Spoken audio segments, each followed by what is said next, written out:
The important thing is, whenever we talk about Rath Yatra by the BJP, you will remember the Rath Yatra of Advani, and with the help of Prime Minister Modi at that particular time in 90s, which have spread bloodshed, destruction in whole of India. Mamata Banerjee is a very clever and honest politician. She don't want that to happen in the West Bengal. She don't want a Rakt Yatra, blood Yatra, which is led by BJP earlier at many places. The same thing is going to repeat here also in West Bengal, and she don't want that to happen.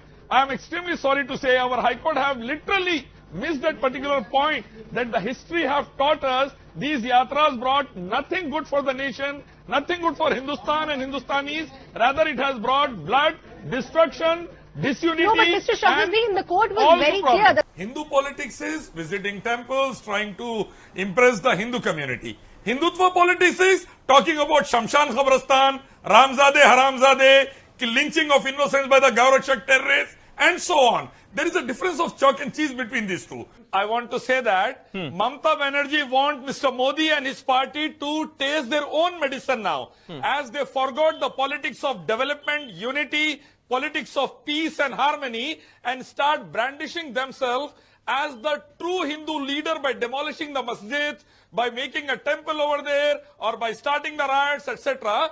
Now Mamata Banerjee want the BJP to taste their own medicine. That BJP should get the taste of their own medicine in the whole of North India.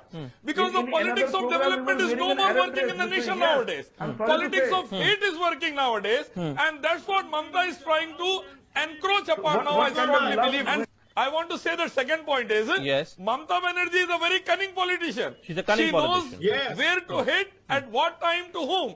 And this what she is trying to do now, and this is going to cost BJP like anything. Really? She is going to let BJP pay a very heavy price for their own dirty politics. Rebuttal on Debashish. And she will make sure that Rebuttal from BJP Debashish. get defeated in the whole of North India in coming days.